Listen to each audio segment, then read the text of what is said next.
There are places the world recognizes instantly, even when it does not fully understand them. Chernobyl is one of those places. 40 years later, the name still carries the weight of disaster. But what happened here was never only a single explosion. Before it became a warning to the world, this was a place built for the future. Pripyat was young, planned, modern, and bound to the nuclear plant nearby. It existed to serve a promise: energy, progress, and Soviet confidence in technology. It was the kind of place people moved to because they believed life there was only beginning. But the world does not remember Pripyat as a city of beginnings.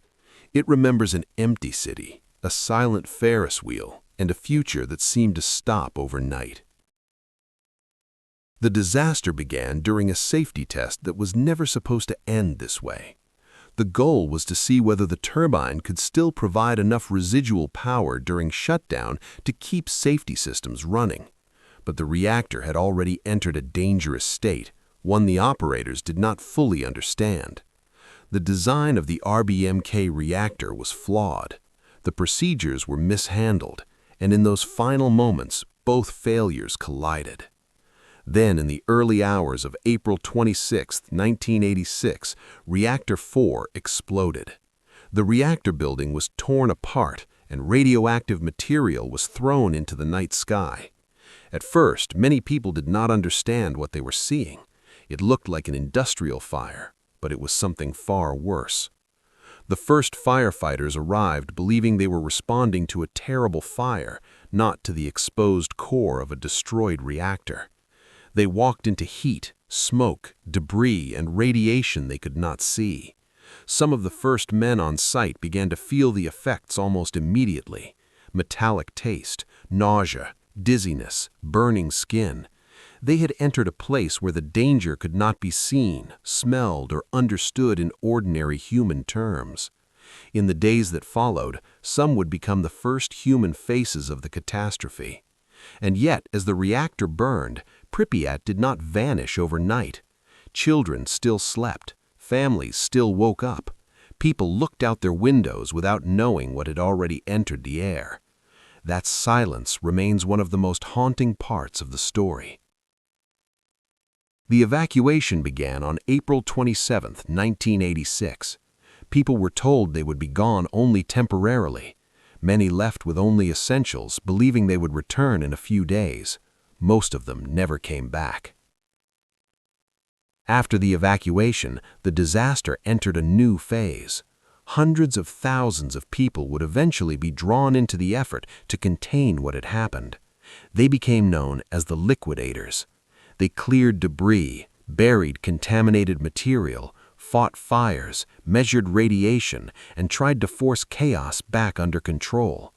But the reactor could not simply be erased. It had to be buried under an emergency structure built in impossible conditions. That first shelter was never a final answer. It was a race against time. And deep inside the ruins remained one of the most infamous objects in nuclear history: the elephant's foot. Not far from the plant, the forest itself became a record of the blast. The world later filled the zone with stories of mutants and monsters, but the truth was already frightening enough. Over the years, Chernobyl returned again and again to the world's imagination. But the real place is larger, messier, and harder than most people expect. It is not only a symbol of fear and secrecy, it is also a site of work, risk, memory, and unfinished responsibility. And then, decades later, war returned the world's attention to Chernobyl once again. In 2022, Russian forces occupied the site, and in 2025, the massive new safe containment itself was damaged in a drone strike. 40 years after the disaster, Chernobyl was still not safely finished. Today, Chernobyl is not simply an abandoned ruin. It is still a place of monitoring, engineering, containment, and long-term decommissioning.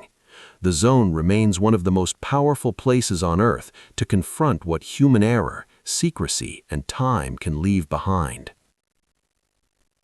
Chernobyl is not only the story of a reactor that exploded in 1986, it is the story of a city interrupted, a system exposed, lives sacrificed, truths delayed, and a place that even 40 years later has never fully stopped speaking.